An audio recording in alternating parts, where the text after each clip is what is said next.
Hi friends, നമ്മുടെ പുതിയൊരു വീഡിയോയിലേക്ക് സ്വാഗതം. അപ്പോൾ ഇന്ന് നമ്മൾ എടുക്കുന്നത് ഒരു വ്യത്യസ്തമായ ടോപ്പിക്കാണ്. അതായത് എങ്ങനെയാണ് ഡ്രോൺ ശക്തിയാൽ തുർക്കി ലോകം കീഴടക്കാൻ ശ്രമിക്കുന്നത്. അപ്പോൾ നമ്മൾ ഇന്നത്തെ വീഡിയോയുടെ ഒരു പശ്ചാത്തലം തന്നെ 2 ദിവസം മുമ്പ് ന്യൂസ് പേപ്പറിൽ വന്നൊരു വാർത്തയാണ്. അതായത് 15 December 2024 times of India report അനുസരിച്ച് നമ്മുടെ അതിർത്തി സംസ്ഥാനമായ മേഘാലയയിൽ തുർക്കിഷ് ഡ്രോണായ ബൈരക്താർ TB2 കണ്ടെത്തി, നമ്മുടെ മേഘാലയയുടെ അതിർത്തിയിലായിട്ട്. അപ്പോൾ നമ്മൾ നോക്കുകയാണെങ്കിൽ അത് ബംഗ്ലാദേശ് ബോർഡറിലാണ്. ഈ ഡ്രോൺ ഉപയോഗിക്കുന്നത് ബംഗ്ലാദേശ് സൈന്യമാണ്. അപ്പോൾ നമ്മുടെ മേഘാലയ എന്ന് പറഞ്ഞാൽ ബംഗ്ലാദേശായിട്ട് അതിർത്തി പങ്കിടുന്നൊരു സംസ്ഥാനമാണ്. ഏകദേശം 443 കിലോമീറ്റർ ഉണ്ട്. അപ്പോൾ ആ രീതിയിൽ ഒരു വളരെ തന്ത്രപ്രധാനമായ ഇമ്പാക്റ്റുള്ളൊരു കാര്യമാണ് നടന്നിരിക്കുന്നത്. അപ്പോൾ ഇന്ത്യയുടെ ബോർഡറിൽ ബംഗ്ലാദേശിൻ്റെ തുർക്കിഷ് ഡ്രോൺ കണ്ടെത്തിയേക്കുവാണ്. അവർ സൈനിക ആവശ്യത്തിന് വേണ്ടി, അതായത് ഇൻ്റലിജൻസ് സർവൈലൻസ് റെക്കനൈസൻസ്, അതായത് നമ്മുടെ അതിർത്തി പ്രദേശങ്ങളും നിരീക്ഷിക്കാൻ വേണ്ടി ഉപയോഗിച്ചൊരു ഡ്രോണായിരുന്നു. അപ്പോൾ നമ്മൾ ഇന്നത്തെ ഒരു കണ്ടക്സ്റ്റ് നോക്കുകയാണെങ്കിൽ ഇന്ന് ഇന്ത്യ ബംഗ്ലാദേശ് ബന്ധം പല കാരണങ്ങൾ കൊണ്ട് വഷളായിക്കൊണ്ടിരിക്കുകയാണ്. ആ ഘട്ടത്തിൽ ഈ ഡ്രോൺ അവിടെ കണ്ടെത്തുന്നത് അത്ര നല്ലൊരു സൂചനയല്ല. അപ്പോൾ ഈ ഒരു വാർത്തയാണ് നമ്മൾ ഈ ഒരു ടോപ്പിക്ക് എടുക്കാനുള്ള കാരണം. അതായത് അങ്ങകലെ യൂറോപ്പിൻ്റെ ഏഷ്യയുടെ അതിർത്തിയുള്ള തുർക്കി എന്ന് പറഞ്ഞൊരു രാജ്യത്തിൻ്റെ ഡ്രോണുകൾ, അതിൻ്റെ എഫക്റ്റീവ്നെസ് കൊണ്ട് ഇപ്പോൾ ലോകം മൊത്തം വിൽക്കപ്പെടുവാണ്. അപ്പോൾ അത് ബംഗ്ലാദേശ് വാങ്ങിയിട്ടുണ്ട്, അത് നമ്മുടെ അതിർത്തിയിലേക്ക് വന്നേക്കുവാണ്. അപ്പോൾ നമ്മളത് അന്വേഷിച്ചപ്പോൾ അത് ബംഗ്ലാദേശിലെ തേജ്ഗാവോൺ എയർബേസിൽ നിന്ന് പുറപ്പെട്ട ബംഗ്ലാദേശ് സൈന്യത്തിൻ്റെ ഡ്രോണാണ്. അപ്പോൾ നമ്മൾ നോക്കുകയാണെങ്കിൽ ഈ യുദ്ധത്തിന് മനുഷ്യൻ പണ്ടേ യുദ്ധം ചെയ്യുന്നുണ്ട്. ആയിരക്കണക്കിന് കൊല്ലങ്ങളായിട്ട് യുദ്ധം ചെയ്യുന്നുണ്ട്. കരസൈന്യമുണ്ട്, നാവിക സൈന്യമുണ്ട്. കഴിഞ്ഞൊരു 113 കൊല്ലമായിട്ടാണ് മനുഷ്യൻ വ്യോമസേനയെ ഉപയോഗിക്കുന്നത്. അപ്പോൾ വിമാനം വഴി നമുക്ക് ശത്രു പ്രദേശങ്ങൾ നിരീക്ഷിക്കാം, ശത്രു പ്രദേശങ്ങളിൽ ബോംബും മിസൈലൊക്കെ ഇടാം. അപ്പോൾ 1911 ഏകദേശം 113 കൊല്ലം മുമ്പാണ് ആദ്യമായിട്ട് ചരിത്രത്തിൽ വിമാനം ഒരു യുദ്ധത്തിന് ഉപയോഗിക്കുന്നത്. അപ്പോൾ അന്ന് ഇറ്റലിക്കാർ ലിബിയയിൽ ആക്രമിക്കുവാണ്, വടക്കേ ആഫ്രിക്കൻ രാജ്യമായ ലിബിയ. അവിടെ അവർ വ്യോമസേന ഉപയോഗിച്ച് ശത്രുക്കളെ ആക്രമിക്കുവാണ്. അങ്ങനെ നമ്മളിങ്ങ് നോക്കുകയാണെങ്കിൽ 1-ാം ലോകമഹായുദ്ധത്തിലും 2-ാം ലോകമഹായുദ്ധത്തിലും പിന്നെയുള്ള പല യുദ്ധങ്ങളിൽ, ഇപ്പോൾ വിയറ്റ്നാം യുദ്ധം, കൊറിയൻ യുദ്ധം, അഫ്ഗാൻ യുദ്ധം, ഇറാഖ് യുദ്ധം, ഇവിടെയെല്ലാം വ്യോമസേന ഒരു വലിയ ഫാക്ടർ ആവുകയാണ്. അപ്പോൾ ഈ വ്യോമസേനയുടെ എഫക്റ്റ് എന്ന് വെച്ചാൽ ഭയങ്കരമാണ്. അപ്പോൾ എയർ പവർ എന്നൊരു തിയറിയിൽ ഒരു ഇറ്റാലിയൻ ചിന്തകനായ ഗലീലിയോ ദൂഹെ വ്യോമസേനയുടെ പ്രാധാന്യത്തെപ്പറ്റി പറയുന്നുണ്ട്.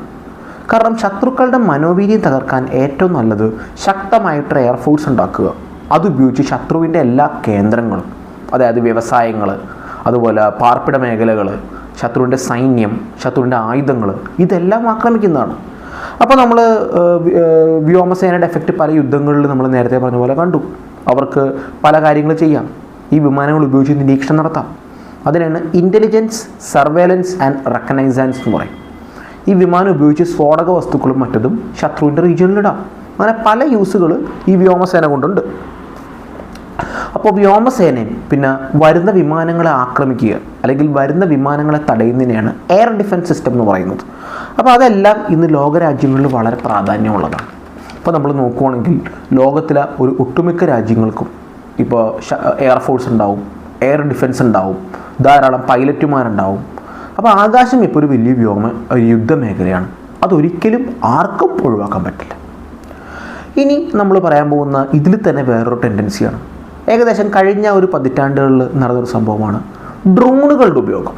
അപ്പോൾ നമ്മൾ നോക്കുവാണെങ്കിൽ കല്യാണ ഹാളുകൾ തുടങ്ങി പല പല യുദ്ധമുഖങ്ങൾ വരെ എല്ലായിടത്തും ഡ്രോണുകൾ ഉപയോഗിക്കുന്നുണ്ട്. അപ്പോൾ എന്താണ് ഡ്രോൺ? ബേസിക്കലി അത് പറക്കുന്ന ഒരു വിമാനം പോലത്തെ ഒരു ഡിവൈസാണ്. അപ്പോൾ ചിലപ്പോൾ അത് റിമോട്ട്ലി കൺട്രോൾ ചെയ്യും ദൂരെ നിന്ന്, ചിലപ്പോൾ അത് ഓട്ടോണമസ്ലി തന്നെ വർക്ക് ചെയ്യും. ഇപ്പോൾ ഡ്രോണിൻ്റെ ഏറ്റവും വലിയ അഡ്വാൻറ്റേജ് എന്ന് പറഞ്ഞാൽ ഡ്രോണിൻ്റെ അകത്തൊരു പൈലറ്റ് ഉണ്ടാവില്ല. അപ്പോൾ ഡ്രോൺ തകർന്നാലും ആരും കൊല്ലപ്പെടുന്നില്ല, അല്ലെങ്കിൽ ആരും പിടിക്കപ്പെടുന്നില്ല. അപ്പോൾ അതാണ് one of the biggest advantage of drone. പിന്നെ നമ്മൾ നോക്കുകയാണെങ്കിൽ സാധാരണ യുദ്ധവിമാനങ്ങളെയൊക്കെ അപേക്ഷിച്ച് അവയുടെ ചിലവ് വളരെ കുറവാണ്. അപ്പോൾ എന്താണ് ഡ്രോണുകൾ കൊണ്ടുള്ള ഉപയോഗം? ഇപ്പോൾ ലോകത്തിലെ ഒട്ടുമിക്ക കോണ്ടിനെൻറ്റുകളിലും ഒട്ടുമിക്ക രാജ്യങ്ങളിലും ഡ്രോണുകൾ സൈനികാവശ്യങ്ങൾ കൊണ്ട് ഉപയോഗിക്കുന്നുണ്ട്. അപ്പോൾ അതിൻ്റെ ബേസിക് ഫംഗ്ഷൻ എന്ന് പറഞ്ഞാൽ ഞാൻ നേരത്തെ പലതവണ പറഞ്ഞ ISR, ഇൻ്റലിജൻസ് സർവൈലൻസ് റെക്കനൈസൻസ്, അപ്പോൾ ശത്രുവിൻ്റെ പ്രദേശങ്ങൾ നിരീക്ഷിക്കുക, ശത്രുവിൻ്റെ സൈനിക വിന്യാസങ്ങൾ നിരീക്ഷിക്കുക, ശത്രുവിൻ്റെ സൈനിക നീക്കങ്ങൾ നിരീക്ഷിക്കുക, ഇതെല്ലാം നമ്മുടെ രാജ്യത്തേക്ക് കൈമാറുക. അതാണ് ഡ്രോണിൻ്റെ ഏറ്റവും വലിയ ഇമ്പോർട്ടൻസ്. ഇനി ഇതല്ലാണ്ട് അങ്ങോട്ട് ചിലപ്പോൾ സ്ഫോടക വസ്തുക്കൾ, ഇപ്പോൾ ചെറിയ ബോംബുകൾ, ചെറിയ ഗ്രനേഡുകൾ കൊണ്ട് ഇടുക. ചില ഘട്ടങ്ങളിൽ പ്രിസിഷൻ ഗൈഡഡ് മിസൈലുകളുണ്ട്, അതായത് ഡ്രോണുകളിൽ നിന്ന് മിസൈലുകൾ കൃത്യമായിട്ട് വന്ന് പതിക്കും. ഇനി ഇതൊന്നുമല്ല, ചില ഘട്ടങ്ങളിൽ ഡ്രോണുകളിൽ നിറയെ ബോംബ് നിറച്ചിട്ട് ഡ്രോൺ തന്നെ ഇടിച്ചു കയറ്റും, എന്നിട്ടൊരു സ്ഫോടനം നടത്തിയിട്ട് പലതും തകർക്കും. ചിലപ്പോൾ ശത്രുവിൻ്റെ മിലിറ്ററി ബേസോ, ശത്രുവിൻ്റെ സൈനികരെയോ, ശത്രുവിൻ്റെ വിമാനമോ കപ്പലോ ഒക്കെ തകർക്കും. അതിനെയാണ് കാമിക്കേസ് ഡ്രോണുകൾ എന്ന് പറയുന്നത്. അപ്പോൾ അതൊരു ആത്മഹത്യാ ഡ്രോണുകളാണ്. പക്ഷേ അവയുടെ കോസ്റ്റ് വളരെ കുറവാണ്. പക്ഷെ അത് തകർക്കുന്നതോ വില കൂടിയ ടാങ്കുകളെയോ ശത്രുവിൻ്റെ മിലിറ്ററി ബേസോ ഒക്കെയാണ്. അങ്ങനെ സാമ്പത്തികപരമായിട്ടും സൗകര്യം കൊണ്ടും ഈ ഡ്രോണുകൾ ലോകത്തിൽ യുദ്ധത്തിൽ ഭയങ്കര റീഡിഫൈൻ ചെയ്യുവാണ്. ഇപ്പം നമ്മൾ നോക്കുവാണെങ്കിൽ രാജ്യങ്ങൾ ഡ്രോണുകൾ ഉപയോഗിക്കുന്നുണ്ട്. റഷ്യ ഉപയോഗിക്കുന്നുണ്ട്, അമേരിക്ക ഉപയോഗിക്കുന്നുണ്ട്, ചൈന ഉപയോഗിക്കുന്നുണ്ട്, ഇന്ത്യ ഉപയോഗിക്കുന്നുണ്ട്. നോൺ സ്റ്റേറ്റ് ആക്ടേഴ്സ്, അതായത് ഈ തീവ്രവാദ സംഘടനകൾ ഡ്രോൺ ഉപയോഗിക്കുന്നുണ്ട്. ഇപ്പോൾ നമ്മൾ നോക്കുകയാണെങ്കിൽ അൽ-ഖ്വയ്ദ ഉപയോഗിക്കുന്നുണ്ട്. ഇപ്പോൾ ഹമാസ്, ഹിസ്ബുള്ള അടക്കമുള്ള സംഘടനകൾ പാലസ്തീനിൽ ഉപയോഗിക്കുന്നുണ്ട്. എന്തിന്? നമ്മുടെ മണിപ്പൂരിൽ ഇപ്പോൾ ഒരു കോൺഫ്ലിക്റ്റ് നടക്കുന്നുണ്ട്, കുക്കി ഗ്രൂപ്പുകളും മെയ്റ്റി ഗ്രൂപ്പുകളും തമ്മിൽ. അതിൽ ഈ 2 ഗ്രൂപ്പുകളും ഡ്രോൺ ഉപയോഗിക്കുന്നുണ്ട്. അപ്പോൾ ഡ്രോണുകൾ എത്രമാത്രം ജനാധിപത്യവൽക്കരിക്കപ്പെട്ടു എന്നാണ് നമ്മൾ മനസ്സിലാക്കേണ്ടത്. അത് ലോകത്ത് ഈ ആകമാനം പല സംഘടനകൾ, പല രാജ്യങ്ങൾ ഒക്കെ പല ആവശ്യങ്ങൾക്ക് വേണ്ടി ഡ്രോൺ ഉപയോഗിക്കുകയാണ്. ഇത് നമ്മൾ പറയാൻ പോകുന്നത് ഡ്രോണിൻ്റെ ടെക്നിക്കൽ ഫീച്ചേഴ്സാണ്. എന്താണ് ഡ്രോണിൻ്റെ ടെക്നിക്കൽ ഫീച്ചേഴ്സ്? അപ്പോൾ ഡ്രോണുകൾ പല ടൈപ്പുണ്ട്. ചിലതൊരു ക്വാഡ്രാകോപ്റ്റർ, അതായത് നാലോളം പങ്കയുള്ള ഒരു ഹെലികോപ്റ്റർ പോലത്തെ ഡ്രോണുകളുണ്ട്. അല്ലാണ്ട് ചെറിയ വിമാനം പോലത്തെ ഡ്രോണുകളുണ്ട്. അപ്പോൾ ഡ്രോണുകളുടെ പല ഫീച്ചേഴ്സ് നമ്മൾ പറയും. ഒരു ഡ്രോണിന് എത്ര ഉയരത്തിൽ പറക്കാൻ പറ്റും, അതാണ് അതിൻ്റെ ആൾട്ടിറ്റ്യൂഡ് എന്ന് പറയുന്നത്. അത് എത്ര അടി അല്ലെങ്കിൽ എത്ര മീറ്റർ എന്നാണ് പറയുന്നത്. അപ്പോൾ ചില ഡ്രോണുകൾക്ക് നല്ല ഉയരത്തിൽ പറക്കാൻ പറ്റും, ചിലതിനൊരു മീഡിയം ഉയരത്തിലേ പറക്കാൻ പറ്റുള്ളൂ. അപ്പോൾ അത് വളരെ ഇമ്പോർട്ടൻ്റ് ആണ്. കാരണം വളരെ ഉയരത്തിൽ പറന്നാൽ ശത്രുവിൻ്റെ ആക്രമണങ്ങൾ തടയാൻ പറ്റും. പിന്നൊന്നാണ് എൻഡ്യൂറൻസ്. ഒരു ഡ്രോൺ ചാർജ് ചെയ്താൽ അതിന് എത്ര മണിക്കൂർ തുടർച്ചയായി പറക്കാം എന്നുള്ളതാണ് എൻഡ്യൂറൻസ് കൊണ്ട് ഉദ്ദേശിക്കുന്നത്. അതായത് ഒരു ഫുൾ ചാർജിങ്ങിൽ അതിന് എത്ര മണിക്കൂർ പറന്നിട്ട് വരാൻ പറ്റും. ഇപ്പോൾ ചില ഡ്രോണുകൾക്ക് അത് 8 മണിക്കൂറായിരിക്കാം, ചില ഡ്രോണുകൾക്ക് അത് 24 മണിക്കൂറായിരിക്കാം. അപ്പോൾ എൻഡ്യൂറൻസ് കൂടുന്നതാണ് ഡ്രോണുകൾക്ക് നല്ലത്. പിന്നൊന്നാണ് പേലോഡ്, അതായത് ഡ്രോണുകളിൽ എത്ര വെയിറ്റ് ക്യാരി ചെയ്യാൻ പറ്റും. അപ്പോൾ നമ്മൾ യുദ്ധ കാര്യങ്ങൾക്ക് ഉപയോഗിക്കുന്ന ഡ്രോണാണെങ്കിൽ അതിൽ ക്യാരി ചെയ്യാവുന്ന ക്യാമറ, അതിൽ ക്യാരി ചെയ്യാവുന്ന ബോംബ് അല്ലെങ്കിൽ വാർലോഡ്, അപ്പോൾ എത്രമാത്രം പേലോഡ് കൂടുന്നോ അത് നല്ലതാണ്. വേറെയാണ് റേഞ്ച്, എത്ര കിലോമീറ്റർ ദൂരത്തേക്ക് വരെ ഡ്രോൺ പോകാൻ പറ്റും. ചില ഡ്രോണുകൾക്ക് ഇപ്പോൾ നമ്മൾ കല്യാണത്തിനൊക്കെ ഉപയോഗിക്കണം 1-2 കിലോമീറ്റർ കൂടുതൽ പോകാൻ പറ്റില്ല. പക്ഷേ യുദ്ധത്തിന് ഉപയോഗിക്കുന്ന പല ഡ്രോണുകൾക്കും ഏകദേശം 100, 150, 200 കിലോമീറ്ററോളം പോകാം. പിന്നൊന്ന്, ഈ ഡ്രോണിന് എത്രത്തോളം സ്റ്റെൽത്ത് ഉണ്ട്, അതായത് എത്രമാത്രം കുറച്ച് ശബ്ദം ഡ്രോൺ ഉണ്ടാക്കുന്നു, അങ്ങനെ ശത്രുവിൻ്റെ കണ്ണി പെടാണ്ടിരിക്കാൻ പറ്റുമോ, അത് വളരെ പ്രധാനപ്പെട്ടൊരു ഫീച്ചറാണ്. അതുപോലെ പിന്നെ ഡ്രോണിൻ്റെ സ്പീഡ് എന്താണ്, അത്യാവശ്യം സ്പീഡുള്ള ഡ്രോണാണോ, നിരീക്ഷണത്തിന് ഉപയോഗിക്കുന്ന ഡ്രോണാണെങ്കിൽ അമിതമായ സ്പീഡ് പാടില്ല. അപ്പോൾ ഇങ്ങനത്തെ പല ഫാക്ടറുകളാണ് നമ്മൾ ഡ്രോണിൻ്റെ ടെക്നിക്കൽ ഫീച്ചേഴ്സ് വിലയിരുത്താൻ നോക്കുന്നത്. അപ്പോൾ ഇതിൻ്റെ ഓരോന്നും കൂടുന്നതും കുറയുന്നതൊക്കെ അനുസരിച്ച് ഡ്രോണിൻ്റെ വില കൂടും, ഡ്രോണിൻ്റെ വില കുറയും. ഇനി ചില ഡ്രോണുകൾ നമ്മുടെ ഒരു പൈലറ്റ് കൺട്രോൾ ചെയ്യുന്നതായിരിക്കാം, അപ്പോൾ നമ്മൾ FPV ഡ്രോൺ എന്ന് പറയും. ചിലത് ചില ഓട്ടോണമസ് പ്രോഗ്രാം വെച്ച് വർക്ക് ചെയ്യുന്നതായിരിക്കും. അപ്പോൾ നമ്മൾ ഇപ്പോഴത്തെ റീസെൻറ്റ് യുദ്ധങ്ങൾ നോക്കുവാണെങ്കിൽ പല സ്ഥലത്തും ഡ്രോണുകൾ മാസീവായിട്ട്, അതായത് 100 കണക്കിനും 1000 കണക്കിനും ഉപയോഗിക്കുന്നുണ്ട്. ഇപ്പോൾ റഷ്യ ഉക്രൈൻ യുദ്ധം നമുക്ക് കാണാം എത്രത്തോളം ഡ്രോണുകളാണ് ഉപയോഗിക്കുന്നത്. ഹമാസ് ഇസ്രായേൽ യുദ്ധം, ഹിസ്ബുള്ള ഇസ്രായേൽ യുദ്ധം, ഈവൻ നമ്മുടെ ഇന്ത്യ പാകിസ്ഥാൻ ബോർഡർ വരെ ഡ്രോണുകൾ പല ആവശ്യത്തിനും ഉപയോഗിക്കുന്നുണ്ട്. അപ്പോൾ നമ്മൾ ഇനി പറയാൻ പോകുന്നത് തുർക്കിയ എന്ന് പറഞ്ഞൊരു വെസ്റ്റ് ഏഷ്യൻ രാജ്യം എങ്ങനെയാണ് ഒരു ഡ്രോൺ ശക്തിയാവുന്നത്. അപ്പോൾ ആദ്യം തന്നെ തുർക്കിയെ പറ്റി പറയുവാണെങ്കിൽ അത് വെസ്റ്റ് ഏഷ്യയിലൊരു രാജ്യമാണ്, ഏഷ്യനെയും ആഫ്രിക്കനെയും ബോർഡർ ചെയ്യുന്ന ഒരു രാജ്യമാണ്. അപ്പോൾ അത് വളരെ പ്രധാനമായ പൊസിഷനാണ്, കാരണം അത് പല രാജ്യങ്ങളുടെ ഇടയിലാണ്. ഇപ്പോൾ ഉക്രൈൻ അതിൻ്റെ അടുത്താണ്, സിറിയ അതിൻ്റെ അടുത്താണ്. അപ്പോൾ അതിൻ്റെ നോക്കുവാണെങ്കിൽ 3ഓളം കടലുകൾ ഉള്ളൊരു രാജ്യമാണ് ഈ പറഞ്ഞ തുർക്കി. തന്ത്രപരമായിട്ട് വളരെ വലിയ പൊസിഷനിൽ നിൽക്കുന്ന രാജ്യമാണ് തുർക്കി. അപ്പോൾ അതിന് ചുറ്റുമുള്ള രാജ്യങ്ങളിൽ പല പല പ്രശ്നങ്ങളുണ്ട്. ഇപ്പോൾ റഷ്യ ഉക്രൈൻ യുദ്ധമുണ്ട്, അർമേനിയ അസർബൈജാൻ പ്രശ്നമുണ്ട്, നമ്മുടെ പശ്ചിമേഷ്യയിൽ സിറിയയിലും ലെബനനിലും ഒക്കെ പ്രശ്നമുണ്ട്. അങ്ങനത്തെ ഒരു യുദ്ധത്തിൻ്റെ മേഖലയിലാണ് തുർക്കി ഇരിക്കുന്നത്. അപ്പോൾ നിങ്ങൾ നാച്ചുറലി ചിന്തിച്ചാൽ തുർക്കി എന്നും അവരുടെ രാജ്യം ശക്തമാക്കാൻ ശ്രമിക്കും, കാരണം അവരുടെ ചുറ്റും യുദ്ധങ്ങളാണ്. ഇനി നമ്മൾ നോക്കുവാണെങ്കിൽ ലോകത്ത് അത്യാവശ്യം ശക്തമായ ഒരു രാജ്യമാണ് തുർക്കി. തുർക്കിയെ ഒരു മിഡിൽ പവറായിട്ട് പല ചിന്തകരും പറയാറുണ്ട്. കാര്യം എന്താണ്? തുർക്കിയുടെ സാമ്പത്തിക വ്യവസ്ഥ അത്യാവശ്യം ശക്തമാണ്, അത്യാവശ്യം നല്ല മാനുഫാക്ചറിങ് ഉണ്ട്, അവർക്ക് വേണ്ട പലതും അവർ ഉണ്ടാക്കുന്നുണ്ട്, സർവീസ് സെക്ടർ നല്ലതാണ്, മെഡിക്കൽ കെയർ, അതുപോലെ തന്നെ ടൂറിസം, അതുപോലെ തുർക്കിയുടെ സൈന്യം വളരെ ശക്തമാണ്, തുർക്കിക്ക് വളരെ ശക്തമായൊരു മിലിറ്ററി ഇൻഡസ്ട്രിയൽ കോംപ്ലക്സ് ഉണ്ട്, അവർക്ക് വേണ്ട പല ആയുധങ്ങളും അവർ ഉണ്ടാക്കുന്നുണ്ട്. ഇനി നമ്മൾ തുർക്കിയിലെ വംശീയപരമായ മിക്സ് നോക്കുകയാണെങ്കിൽ 80% തുർക്കുകളും 20% കുർദുകളുമാണ്. തുർക്കിയിലെ പ്രധാന ഭാഷ തുർക്കിഷാണ്. അപ്പോൾ തുർക്കിയിലെ മതപരമായിട്ട് നോക്കുകയാണെങ്കിൽ 95% മുസ്ലിങ്ങളാണ്. അതിൽ ബഹുഭൂരിപക്ഷം സുന്നി മുസ്ലിങ്ങളാണ്. കുറച്ചൊക്കെ അലവീഷിയ മുസ്ലിങ്ങളുണ്ട്, വളരെ മൈനോറിറ്റിയിൽ ക്രിസ്ത്യൻസും ഉണ്ട്. അപ്പോൾ തുർക്കി വളരെയധികം ബ്യൂട്ടിഫുള്ളായ, വളരെയധികം ഒരു എന്താ പറയുക ഡിഫറൻ്റായ ഒരു രാജ്യമാണ്, അത്യാവശ്യം ശക്തമായ ഒരു രാജ്യമാണ്. ഇനി തുർക്കിയുടെ രാഷ്ട്രീയത്തിലേക്ക് നമ്മൾ വരുവാണ്. അപ്പോൾ തുർക്കി ഒരു ജനാധിപത്യമാണ്. അപ്പോൾ തുർക്കിയിൽ ഇപ്പോൾ ഭരിക്കുന്ന പാർട്ടിയാണ് ജസ്റ്റിസ് ആൻഡ് ഡെവലപ്മെൻറ്റ് പാർട്ടി, അല്ലെങ്കിൽ AKP. അപ്പോൾ അതൊരു ഇസ്ലാമിസ്റ്റ് റൂട്ടുള്ള പാർട്ടിയാണ്.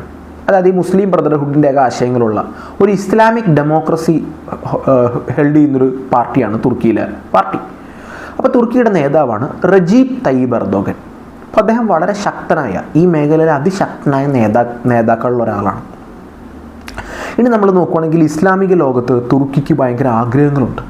കാരണം ഏകദേശം ഒരു 120 കൊല്ലം മുമ്പ് ഈ ലോകം മൊത്തമല്ല 3 ഭൂഖണ്ഡങ്ങളിലുള്ള ഓട്ടോമൻ സാമ്രാജ്യം, ഏകദേശം 600 കൊല്ലത്തോളം 3 ഭൂഖണ്ഡങ്ങളിൽ പല ഭാഗങ്ങൾ ഭരിച്ചവരാണ്. അതിശക്തമായൊരു സാമ്രാജ്യമായിരുന്നു ഓട്ടോമൻ സാമ്രാജ്യം.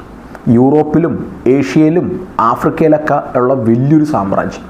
അപ്പോൾ അതിൻ്റെ ഒരു സന്തതിയായിട്ടാണ് തുർക്കികൾ അവരെ വിലയിരുത്തുന്നത്. അപ്പോൾ അവർ ഇന്ന് ഒട്ടോമൻ സാമ്രാജ്യം ശക്തമായിരുന്ന പല സ്ഥലങ്ങളിലും അവരുടെ ഒരു ശക്തി കാണിക്കാൻ ശ്രമിക്കുന്നുണ്ട്.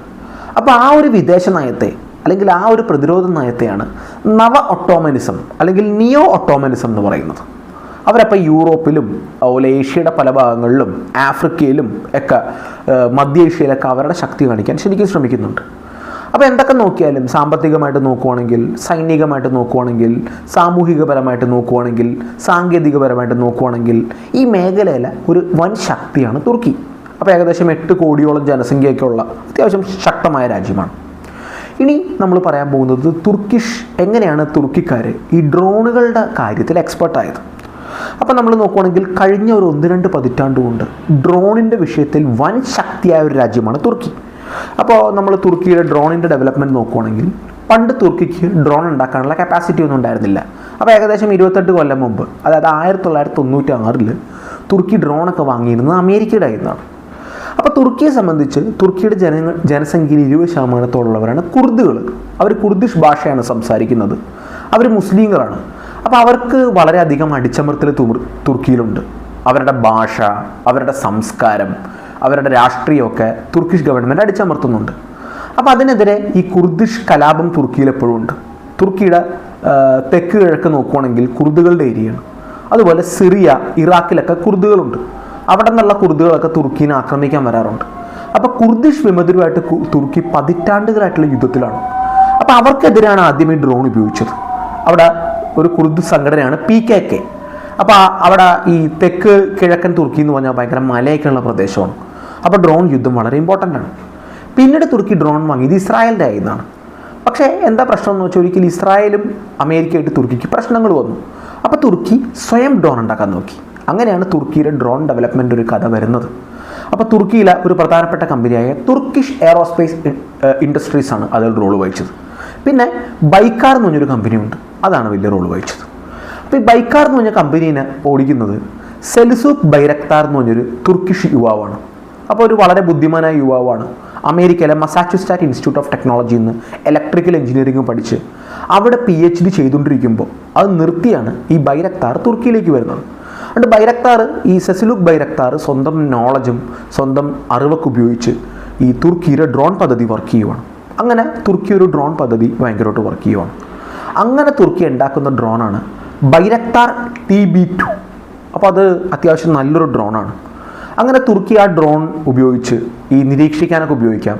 അതുപോലെ ആ ഡ്രോൺ ഉപയോഗിച്ച് മിസൈലുകളും ബോംബൊക്കെ ഇടാൻ പറ്റും. അങ്ങനെ കുർദുകളുമായിട്ടുള്ള യുദ്ധത്തിൽ തുർക്കി ആ ഡ്രോൺ ഉപയോഗിക്കുന്നുണ്ട്. നമ്മുടെ തെക്ക് കിഴക്കൻ തുർക്കിയിലെ യുദ്ധത്തിൽ അത് ഉപയോഗിക്കുന്നുണ്ട്.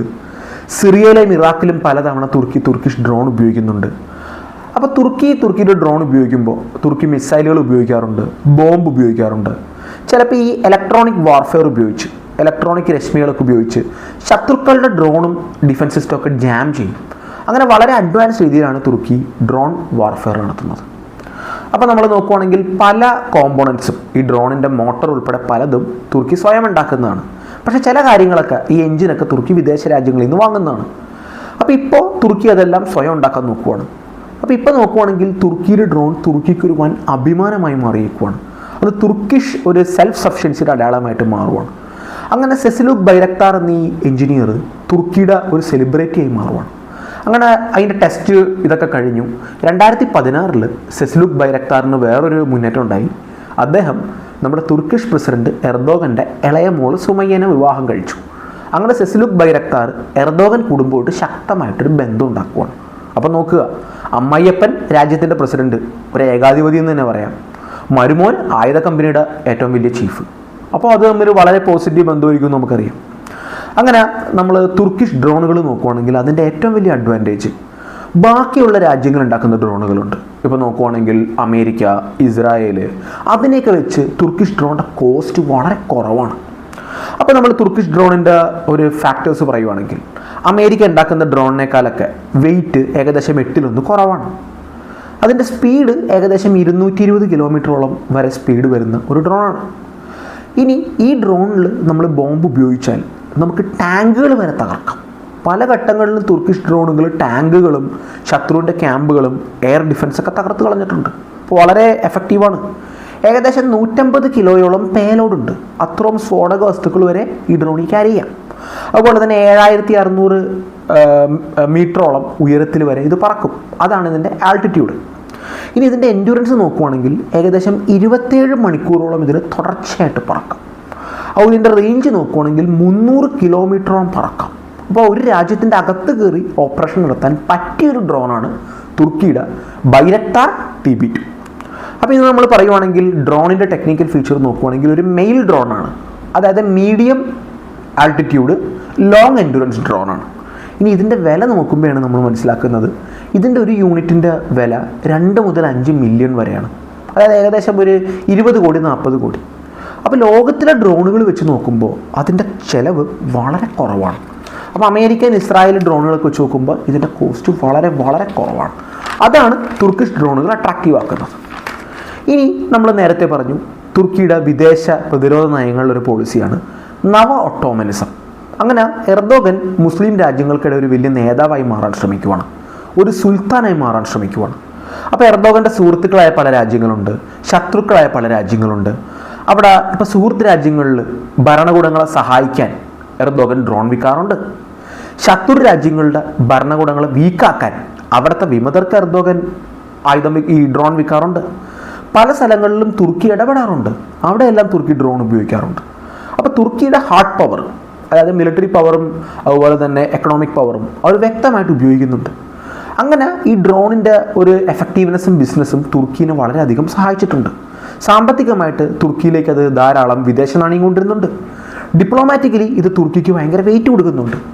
അങ്ങനെ നമ്മളിപ്പോൾ വിലയിരുത്താൻ പോകുന്നത് എവിടെയൊക്കെയാണ് ഈ തുർക്കിഷ് ഡ്രോൺ ബൈരക്താർ TB2 ഉപയോഗിച്ചിട്ടുള്ളത്, എന്തൊക്കെയായിരുന്നു അതിൻ്റെ എഫക്റ്റ്, അതാണ് നമ്മളിപ്പോൾ പറയാൻ പോകുന്നത്. അപ്പോൾ ആദ്യത്തെ കേസ് നമ്മൾ പറയാൻ പോകുന്നത് ലിബിയ എന്ന് പറഞ്ഞൊരു രാജ്യമാണ്. ഇപ്പോൾ ലിബിയ എന്ന് പറഞ്ഞാൽ നമ്മൾ മാപ്പിൽ നോക്കുവാണെങ്കിൽ വടക്കേ ആഫ്രിക്കയിൽ മെഡിറ്ററേനിയൻ കടലിൻ്റെ അടുത്തും ഈജിപ്തിൻ്റെയും അൾജീരിയയുടെയൊക്കെ അടുത്തൊരു രാജ്യമാണ് ലിബിയ. അപ്പോൾ അതൊരു മരുഭൂമി രാജ്യമാണ്. കുറേ മരുഭൂമിയാണ്, ഭയങ്കര പ്ലെയിൻസ് ആണ്. ജനസംഖ്യയിൽ ഭൂരിപക്ഷം അറബികളാണ്.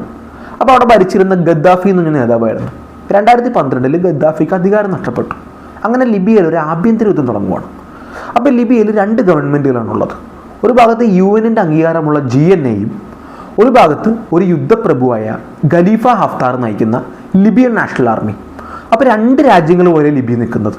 അപ്പോൾ തുർക്കിയുടെ ഏറ്റവും വലിയ സുഹൃത്താണ് UN അംഗീകാരമുള്ള GNA. അങ്ങനെ ഈ ലിബിയയുടെ അകത്തൊരു ആഭ്യന്തര യുദ്ധമാണ്. അപ്പോൾ ഈ യുദ്ധപ്രഭുവിനെ സഹായിക്കുന്നത് UAEയും റഷ്യയൊക്കെയാണ്. അവരുടെ വിമാനവും അവരുടെ മിസൈലും അവരുടെ കൂലിപ്പട്ടാളവും വാഗ്നർ ഗ്രൂപ്പും എല്ലാം ഉണ്ട്. അപ്പോൾ വിമതർ ഭയങ്കര മുന്നേറ്റം നടത്തുവാണ്. അങ്ങനെ നമ്മൾ നോക്കുവാണെങ്കിൽ ലോകത്തിലെ ഏറ്റവും വലിയ ഡ്രോൺ വാർ തുർക്കി നടന്നുകൊണ്ടിരിക്കുവാണ്. അപ്പോൾ ഈ വിമതർക്ക് ചൈനയുടെ ഡ്രോൺ ഉണ്ട്, വിങ്ലൂങ് എന്ന് പറയും. അത് വിമതർക്ക് UAEക്കാർ കൊടുത്തതാണ്. അതുപയോഗിച്ച് അവർ ഗവൺമെൻറ്റിനെ GNA ആക്രമിക്കുകയാണ്. അപ്പോൾ ലിബിയയിലെ GNA ഗവൺമെൻറ് തുർക്കിയുടെ സഹായം ചോദിച്ചു. 2019 അപ്പോൾ എർദോഗൻ സഹായിക്കാമെന്ന് ഏറ്റു. അങ്ങനെ എർദോഗൻ ഈ TB2 ഡ്രോണും അതിൻ്റെ വിദഗ്ധരേക്ക് അയച്ചു കൊടുത്തു. അങ്ങനെ യുദ്ധത്തിൻ്റെ ഗതി മാറി. ഈ GNA ഗവൺമെൻറ് TB2 ഡ്രോൺ ഉപയോഗിച്ച് ഈ ഖലീഫ ഹഫ്താറിൻ്റെ സൈന്യത്തെയും അവരുടെ ടാങ്കുകളെയും റഷ്യയുടെ എയർ ഡിഫൻസ് സിസ്റ്റം, പാൻസീർ എന്ന് പറഞ്ഞ എയർ ഡിഫൻസ് സിസ്റ്റം ഉണ്ട്, അതൊക്കെ അവർ പപ്പടം പോലെ പൊടിച്ചു കളഞ്ഞു. അങ്ങനെ ആ ഒരു ആഭ്യന്തര യുദ്ധത്തിൽ അവസാനത്തെ അഡ്വാൻറ്റേജ് തുർക്കിയെ സപ്പോർട്ട് ചെയ്യുന്ന GNAക്ക് കിട്ടി. വിമതരായ LNA പരാജയപ്പെട്ടു. അങ്ങനെ തുർക്കിഷ് ഡ്രോൺ വളരെയധികം എഫക്റ്റീവായി ഉപയോഗിച്ച സ്ഥലമാണ് ലിബിയ. അപ്പോൾ തുർക്കി ശത്രുക്കളുടെ സിസ്റ്റമൊക്കെ ജാം ചെയ്യുകയൊക്കെ ചെയ്തു. അപ്പോൾ റഷ്യയുടെ ഡിഫൻസ് സിസ്റ്റമൊക്കെ പരാജയപ്പെട്ടു പോയി. അങ്ങനെ തുർക്കി സപ്പോർട്ട് ചെയ്യുന്ന GNA ഗവൺമെൻറ് പൂർണ്ണ വിജയമായിരുന്നു. അങ്ങനെ തുർക്കിഷ് ഡ്രോൺ ഏറ്റവും കൂടുതൽ വിജയിച്ചൊരു രാജ്യമാണ് ലിബിയ. ഇനി അടുത്തൊരു രാജ്യമാണ് എത്യോപ്യ. ഇപ്പോൾ എത്യോപ്യ എന്ന് പറഞ്ഞാൽ നമ്മുടെ ആഫ്രിക്കയുടെ കിഴക്ക്, ഹോൺ ഓഫ് ആഫ്രിക്കയിൽ ഒരു ലാൻഡ് ലോക്ക്ഡ് രാജ്യമാണ്. അപ്പോൾ അതിൻ്റെ ചുറ്റും Eritrea, Somalia, Sudan, south Sudan, അങ്ങനെ പല രാജ്യങ്ങളാണ്. അപ്പോൾ എത്യോപ്യ എന്ന് പറഞ്ഞാൽ മലയും കുന്നൊക്കെ ഉള്ളൊരു രാജ്യമാണ്. അവിടെ ഏകദേശം 12 കോടി ജനങ്ങളുണ്ട്. അപ്പോൾ അവിടെ ഒരു ആഭ്യന്തര യുദ്ധം ഉണ്ടായിരുന്നു. അവിടുത്തെ ടിഗ്രേ എന്ന് പറഞ്ഞൊരു പ്രവിശ്യയുണ്ട്. അത് മലയും കുന്നൊക്കെ ഉള്ളൊരു പ്രവിശ്യയാണ്. അവിടുത്തെ ടിഗ്രേ പീപ്പിൾസ് ലിബറേഷൻ ഫോഴ്സ് എന്ന് പറഞ്ഞ റിബലുകൾ എത്യോപ്യൻ ഗവൺമെൻറ്റിനെതിരെ പൊരുതുവാണ്. അങ്ങനെ എത്യോപ്യൻ സൈന്യത്തിന് ഭയങ്കര നാശം വരുവാണ്. അപ്പോൾ ഈ ടിഗ്രേ എന്ന് പറഞ്ഞ സൈന്യം, ഈ വിമത സൈന്യം എത്യോപ്യയുടെ തലസ്ഥാനം വരെ പിടിക്കാൻ വരുവാണ്, ആഡിസ് അബാബ. അപ്പോൾ എത്യോപ്യൻ ഗവൺമെൻറ് പൂർണ്ണമായും പരാജയപ്പെടുന്ന ഒരു അവസ്ഥയെത്തിക്കോണം. അപ്പോൾ ആ ഘട്ടത്തിൽ എത്യോപ്യ വിളിച്ചു കാപ്പാത്തുങ്കോ തുർക്കിയുടെ അടുത്ത്. അങ്ങനെ തുർക്കിയുടെയും ചൈനയുടെയും ഇറാൻ്റെയും ഡ്രോൺ അവർ വാങ്ങുവാണ്. അപ്പോൾ ഈ എത്യോപ്യ എന്ന് പറഞ്ഞാൽ മലയും കുന്നൊക്കെയുള്ള പ്രദേശമാണ്. ഡ്രോണിന് ഭയങ്കര ആപ്ലിക്കേഷനുണ്ട്. അങ്ങനെ ചീപ്പായ ഡ്രോൺസ് എത്തി. അങ്ങനെ ആ യുദ്ധത്തിൻ്റെ ഗതി മാറുവാണ്. അപ്പോൾ റിബലുകൾക്ക് ഡ്രോണോ വിമാനമോ ഒന്നുമില്ല. തുർക്കിഷ് ഡ്രോണുകൾ ഈ വിമതരുടെ മേൽ ഭയങ്കര നാശം വരുത്തി. അവരുടെ ആയുധങ്ങളും ആർട്ടിലറിയൊക്കെ തകർത്തു. അങ്ങനെ വിമത സൈന്യം പരാജയപ്പെട്ടു. എത്യോപ്യൻ ഗവൺമെൻറ്റിന് തന്നെ ഒരു മുൻ അവസ്ഥ വന്നു. അങ്ങനെ നമ്മൾ നോക്കുവാണെങ്കിൽ എത്യോപ്യൻ ഗവൺമെൻറ്റിനെ സർവൈവ് ചെയ്യാൻ സഹായിച്ചതാണ് തുർക്കിഷ് ഡ്രോണുകൾ. ഇനി നമ്മൾ നോക്കുവാണെങ്കിൽ വേറൊന്ന് ഉപയോഗിച്ചത് സിറിയയിലാണ്. തുർക്കിയുടെ തന്നെ തെക്കൻ അറബ് രാജ്യമാണ് സിറിയ. അപ്പോൾ അത് വെസ്റ്റ് ഏഷ്യയിലാണ്. അപ്പോൾ സിറിയയിൽ എങ്ങനെയാണെന്ന് വെച്ചാൽ കുർദുകൾ എന്ന് പറഞ്ഞ വിമതർ സിറിയയിലുമുണ്ട്. അപ്പോൾ തുർക്കിക്ക് അത് ഭയങ്കര ആശങ്കയാണ്. സിറിയ ഭരിച്ചിരുന്നത് ഒരു ഷിയ മൈനോറിറ്റി ഗവൺമെൻറ് ആയിരുന്നു. 2012 ഒരു ആഭ്യന്തര യുദ്ധം വന്നു സിറിയൻ ഭരണാധികാരി ബഷർ അൽ അസാദിനെതിരെ. അപ്പോൾ അത് നടത്തിയത് സുന്നി റിബൽ ഗ്രൂപ്പുകളാണ്. തുർക്കി സുന്നി ഗ്രൂപ്പുകളെ സഹായിക്കുന്നുണ്ട്. അപ്പോൾ ഈ യുദ്ധത്തിൽ ഡ്രോണുകൾ ഉപയോഗിച്ചിട്ടുണ്ട്. അപ്പോൾ നമ്മൾ നോക്കുവാണെങ്കിൽ അത് ഭയങ്കര ഡാമേജും വന്നിട്ടുണ്ട്. ഇപ്പോൾ 2020 ഈ സിറിയയുടെയോ റഷ്യയുടെ സൈന്യം തുർക്കിഷ് പട്ടാളത്തെ ആക്രമിച്ച് 30ഓളം തുർക്കിഷ് പട്ടാളക്കാരെ കൊന്നു. അപ്പോൾ തുർക്കിക്ക് ഭയങ്കര ദേഷ്യമായി. അങ്ങനെ തുർക്കി ഒരു ഓപ്പറേഷൻ പ്രഖ്യാപിച്ചു. അതിൻ്റെ പേരാണ് ഓപ്പറേഷൻ സ്പ്രിംഗ് ഷീൽഡ്. അങ്ങനെ തുർക്കിഷ് ഡ്രോണുകൾ ഈ സിറിയയിലെ ബഷർ അൽ അസദിൻ്റെ സർക്കാരിനെ ആക്രമിച്ചു. അങ്ങനെ ഏകദേശം 2-3 ദിവസം കൊണ്ട് ഭയങ്കര നാശനഷ്ടമാണ് ഈ സിറിയൻ സർക്കാരിന് തുർക്കിഷ് ഡ്രോണുകൾ ഉണ്ടാക്കിയത്. ഇപ്പോൾ നമ്മൾ നോക്കുവാണെങ്കിൽ ഇഡ്ലിബ് സിറിയയിലൊരു പ്രവിശ്യയിലെ യുദ്ധത്തിൽ ഏകദേശം 3000 സിറിയൻ സൈനികർ മരിച്ചു. 151 ടാങ്കുകൾ നഷ്ടപ്പെട്ടു. 8 ഹെലികോപ്റ്ററുകൾ അവർക്ക് നഷ്ടപ്പെട്ടു. 3 ഡ്രോണുകൾ, 3 യുദ്ധവിമാനങ്ങൾ, 100ഓളം യുദ്ധ വെഹിക്കിളുകൾ, 8ഓളം എയർ ഡിഫൻസ് സിസ്റ്റങ്ങൾ, ഒരു മിലിറ്ററി ഹെഡ്ക്വാർട്ടേഴ്സ്, ഇതെല്ലാം സിറിയയ്ക്ക് നഷ്ടമായി. ഇതിന് കാരണം എന്താണ്? തുർക്കിയുടെ ഡ്രോണുകൾ. അപ്പോൾ തുർക്കിയുടെ അങ്ക എന്ന് പറഞ്ഞ ഡ്രോണുണ്ട്, പിന്നെ ബൈരക്താർ ഡ്രോണുണ്ട്. ഇത് അസദ് ഗവൺമെൻറ്റിന് ഭയങ്കര നാശനഷ്ടം ഉണ്ടാക്കി. അപ്പോൾ അവിടെ യുദ്ധത്തിൻ്റെ ഗതി മാറ്റിമറിക്കാൻ ആർക്ക് പറ്റി? തുർക്കിയുടെ ഡ്രോണുകൾക്ക് പറ്റി. അതുപോലെ തന്നെ ഇപ്പോൾ കഴിഞ്ഞ 1-2 ആഴ്ച കൊണ്ട് നമ്മൾ നോക്കുവാണെങ്കിൽ സിറിയയിലെ വിമതർ വൻ മുന്നേറ്റം ഉണ്ടാക്കി. സിറിയയിലെ അസദ് ഗവൺമെൻറ് വീണു. അസദ് റഷ്യയിലേക്ക് ഓടിപ്പോയി. അപ്പോൾ ഈ ഘട്ടത്തിലും വിമതർ സ്വന്തമായിട്ട് ഡ്രോൺ ഉണ്ടാക്കി, ഷഹീൻ എന്നും പറഞ്ഞു. അപ്പോൾ അതിനും തുർക്കിയുടെ കാര്യമായ സഹായം കിട്ടിയെന്നാണ് വിശ്വസിക്കപ്പെടുന്നത്. അപ്പോൾ തുർക്കിയുടെ ഡ്രോൺ എക്സ്പേർട്സുമായിട്ട് തിരിച്ച വേറൊരു യുദ്ധമാണ് സിറിയ. അവിടെ തുർക്കിയുടെ ആഗ്രഹം അനുസരിച്ചൊരു മാറ്റമാണ് വന്നത്. അപ്പോൾ അത് തുർക്കിക്ക് ഭയങ്കര ഗുണമായി. ഇനി തുർക്കിഷ് ഡ്രോൺ ഫൈറ്റ് ചെയ്ത വേറൊരു യുദ്ധമാണ് അസർബൈജാൻ അർമേനിയ യുദ്ധം. അപ്പോൾ അസർബൈജാൻ എന്ന് പറഞ്ഞാൽ തുർക്കിക് രാജ്യമാണ്. അതായത് തുർക്കിഷ് വംശജ രാജ്യമാണ്. അവർ മതപരമായിട്ട് ഷിയ മുസ്ലിങ്ങളാണ്, വംശപരമായിട്ട് തുർക്കുകളാണ്. അപ്പോൾ അവരുടെ അയൽ രാജ്യമാണ് അർമേനിയ. അർമേനിയ ഒരു ക്രിസ്ത്യൻ രാജ്യമാണ്, അർമേനിയൻ വംശജ രാജ്യമാണ്. അപ്പോൾ അർമേനിയയും തുർക്കിയും തമ്മിൽ നല്ല ബന്ധമല്ല. അപ്പോൾ അസർബൈജാനും തുർക്കിയും വളരെ സുഹൃത്തുക്കളാണ്. ഇനി അസർബൈജാനിലൊരു പ്രദേശമുണ്ട്, അതിൻ്റെ പേരാണ് നഗോർണോ കരാബാക്ക്. നമുക്ക് മാപ്പിൽ കാണാം. അത് മലയും കുന്നൊക്കെ ഉള്ളൊരു പ്രദേശമാണ്, കാടൊക്കെ ഉള്ള. അപ്പോൾ അവിടെ കഴിഞ്ഞ 30 കൊല്ലമായിട്ട് ഭരിക്കുന്നത് അർമേനിയക്കാരാണ്. അത് ശരിക്കും അസർബൈജാൻ്റെ പ്രദേശമാണ്. അപ്പോൾ ആ 2020 ഒരു യുദ്ധം ഉണ്ടായി നഗോർണോ കരാബാക്കിൽ. അതിലാണ് 44 ദിവസം യുദ്ധം എന്ന് പറയുന്നത്. അപ്പോൾ അർമേനിയൻ സൈന്യം വളരെ ശക്തമായിരുന്നു. അവർക്ക് റഷ്യയുടെ ആയുധങ്ങൾ, തോക്ക്, ബോംബ്, ടാങ്ക്, എയർ ഡിഫൻസ് എല്ലാം ഉണ്ടായിരുന്നു. ആയിരക്കണക്കിന് ശക്തരായ സൈനികരൊക്കെ ഉണ്ടായിരുന്നു. പക്ഷേ ഇവിടെയാണ് നമ്മുടെ തുർക്കിയുടെ ഡ്രോൺ വലിയ റോൾ വഹിച്ചത്. അപ്പോൾ ഇവിടെ മലയുള്ള ടെറൈനാണ്. ഈ മലയുടെ ടെറൈൻ എന്ന് പറഞ്ഞാൽ പൊതുവേ ഡിഫെൻസീവ് യുദ്ധം ചെയ്യുന്ന സൈനികർക്കാണ് ഗുണം. അതായത് അർമേനിയൻ സൈനികർക്കാണ് അഡ്വാൻറ്റേജ് വരേണ്ടത്. പക്ഷേ ഈ അസർബൈജാൻ വളരെ സമ്പന്ന രാജ്യമാണ്. അവർ തുർക്കിയുടെയും ഇസ്രായേലിൻ്റെയും ഡ്രോണുകൾ വാങ്ങി. അവിടെ തുർക്കിയുടെ TB2 ഡ്രോണുകൾ കനത്ത നാശമാണ് അർമേനിയക്കാർക്ക് വിതച്ചത്. പല അർമേനിയൻ സൈനികരും കൊല്ലുന്നത് ടിക്ടോക്കിലൊക്കെ ഭയങ്കര വൈറലായിരുന്നു. അങ്ങനെ അർമേനിയയുടെ സൈന്യം, അർമേനിയയുടെ ടാങ്ക്, റഷ്യയുടെ എയർ ഡിഫൻസ് എല്ലാം തകർന്നു. അങ്ങനെ നമ്മൾ നോക്കുകയാണെങ്കിൽ പൂർണ്ണമായിട്ടും അർമേനിയൻ സേന പരാജയപ്പെട്ടു. ഏകദേശം 1.5 ലക്ഷത്തോളം അർമേനിയക്കാർ അവിടെ നിന്ന് ഓടിപ്പോയി. അതങ്ങനെ ഇപ്പോൾ അസർബൈജാൻ്റെ കയ്യിലാണ്. അപ്പോൾ ഈ യുദ്ധത്തിലും വലിയ റോൾ വഹിച്ചത് എന്താണ്? തുർക്കിഷ് ഡ്രോണുകളാണ്.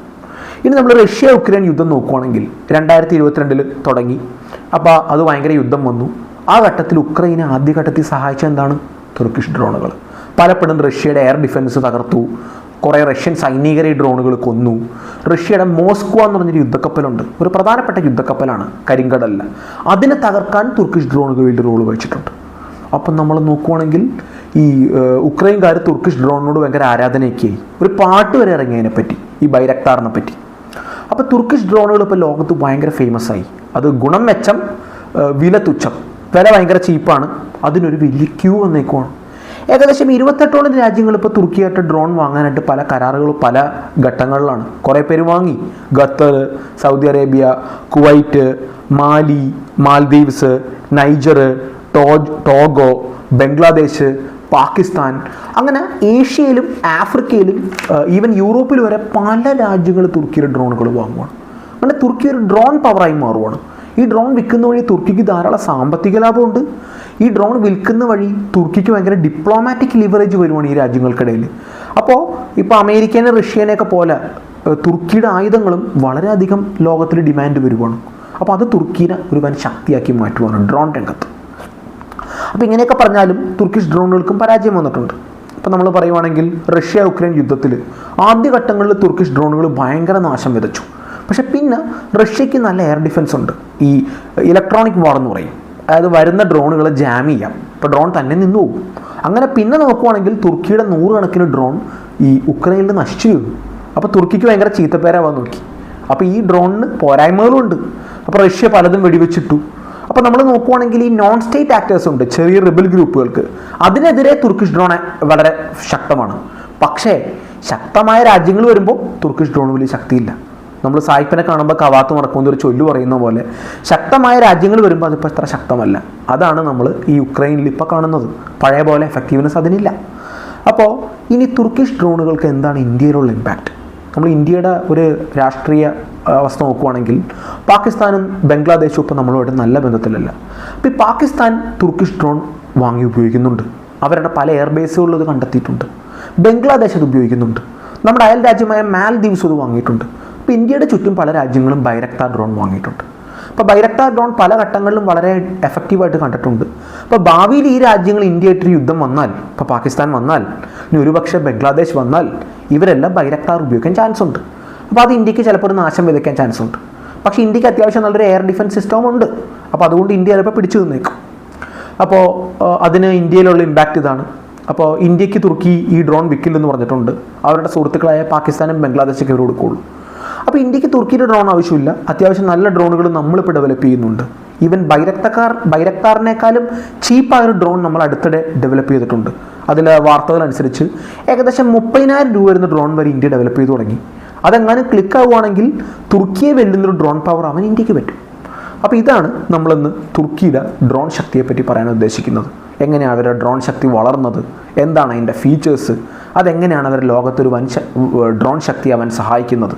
അപ്പോൾ നിങ്ങൾക്ക് ഈ വീഡിയോ ഇഷ്ടമായെന്ന് കരുതുന്നു. നിങ്ങൾ ഇഷ്ടമായെങ്കിൽ ലൈക്ക് ചെയ്യുക, ചാനൽ സബ്സ്ക്രൈബ് ചെയ്തിട്ടില്ലെങ്കിൽ സബ്സ്ക്രൈബ് ചെയ്യുക, നിങ്ങൾ ബെൽ ബട്ടൺ അമർത്തുക, നിങ്ങളുടെ അഭിപ്രായങ്ങളും അഭിപ്രായ വ്യത്യാസങ്ങളും രേഖപ്പെടുത്തുക. നിങ്ങളുടെ ഈ വീഡിയോ നിങ്ങൾ കൂടുതൽ നിങ്ങളുടെ സോഷ്യൽ സർക്കിൾസിൽ ഷെയർ ചെയ്യുക. അപ്പോൾ താങ്ക്സ്.